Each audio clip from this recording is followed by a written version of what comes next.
மாவட்டம் தரங்கம்பாடி தாலுகா செம்பனார் கோவிலில் பல்வேறு தரப்பினரும் குறிப்பாக ஏழை மக்கள் ஏழை குழந்தைகள் பயன்பெறும் வகையில் நாள் ஒன்றிற்கு சுமார் 200க்கும் மேற்பட்டோர் பசியை போக்கும் வகையில் அறுசுவை உணவு இலவசமாக வழங்கும் திட்டம் தொடங்கப்பட்டுள்ளது.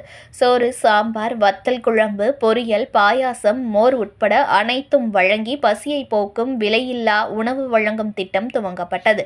ஏழை குடும்பத்தில் பிறந்து பசியின் தவிப்பை உணர்ந்த சமூக சேவகர் KP ராஜ் என்பவர் தனது நண்பர்களுடன் இணைந்து செம்பனார் கோவில் பகுதியில் தினமும் பசியோடு உணவு கிடைக்குமா என்று ஏக்கத்தோடு காத்திருக்கும் ஏழை மக்களுக்கும் குழந்தைகளுக்கும் மாணவர்களுக்கும் பசியை போக்கும் விதமாக பல்வேறு தரப்பினரின் உதவியோடு குறிப்பாக வணிகர்கள் உதவியோடு விலையில்லா உணவு வழங்கும் திட்டத்தை தொடங்கியுள்ளார்.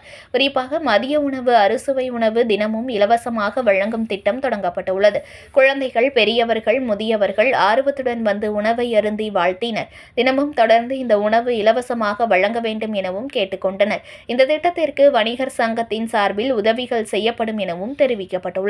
இதுபோன்று ஒவ்வொரு பகுதியிலும் ஏழைகளின் பசியை போக்கும் திட்டம் தொடங்க வேண்டும் என்பது பலரின் வேண்டுகோளாக உள்ளது. அதற்கு வசதி படைத்தவர்கள் உதவ முன்வர வேண்டும் என்பது வேண்டுகோளாக உள்ளது. KP ராஜ் அவர்களுடைய தலைமையில் இளைஞர்கள்லாம் ஒன்று கூடி இன்னைக்கு KP ராஜ் ஒரு பொதுநல சேவகர்.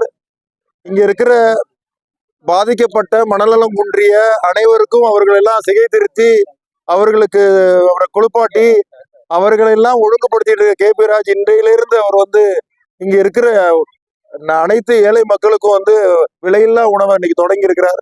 அவருடைய உறுதுணையாக இளைஞர்கள்லாம் இன்னைக்கு சேர்ந்திருக்கிறார்கள். இவர்களுக்கு வணிகர் சங்கவுடைய பேரவை உறுதுணையா இருக்கும்னு இந்த நேரத்தில் கூறிக்கொள்கிறேன். அவருடைய பணி சிறக்க வேண்டும்.